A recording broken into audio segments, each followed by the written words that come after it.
வீட்டை விட்டு வந்திருக்கிற நிலவரம் எனக்கு பிடிக்கவே இல்ல. எப்போ 3 வருஷம் முடியும், எப்போ வீட்டுக்கு போகலாம் அப்படின்ற மாரி தான் அந்த ட்ரெய்னிங் எடுத்துக்கொண்டிருந்தேன்.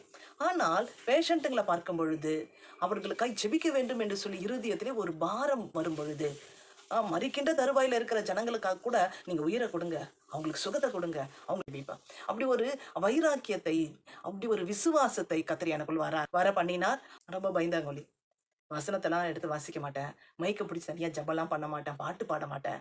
ஆனா, இந்த 3 வருடங்கள் எனக்கு ஒரு ட்ரெய்னிங் மாதிரி தான் இருந்தது.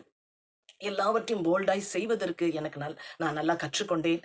வந்து ஒரு சிஎஸ்ஐ தென்னிந்திய திருச்சபை ட்ரெய்னிங் சென்டரா இருக்கிறதுனால, சேப்பல்ன்னு ஒண்ணு இருக்கும். அங்க பிரேயர் நடக்கும்.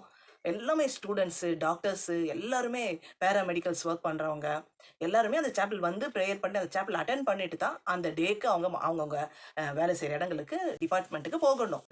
ஒரு சின்ன ஜெபத்த பண்ணுமா அப்படின்னு சொல்லி என்ன கொண்டு போய் அங்க ஜெபிக்க சொல்லுவார்கள். நானும் போய் ஜெபிப்பேன். அதன் பிறகு என்ன பண்ணுவாங்க, ஒரு பாட்டையும் பாடுன்னு சொல்லுவாங்க. பாட்டு பாட எனக்கு வராது. ஆனா என்ன பண்ணுவேன், எல்லாருக்கும் தெரிஞ்ச ஒரு பாடல எடுத்து பாடிடுவேன்.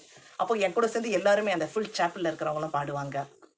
எல்லாம் கர்த்தர் குடுக்குற ஆலோசனை தான். கர்த்தர் குடுக்கின்ற அறிவுரை தான். ஸோ கர்த்தரை நன்றாக பிடித்துக் கொள்ள ஆரம்பித்தேன்.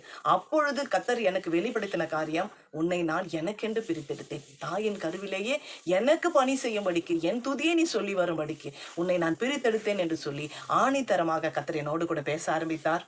ஆனா எனக்கு ஊழியனா என்னன்னு தெரியாது. ஒண்ணுமே தெரியாது எனக்கு. வசனம் தெரியாது.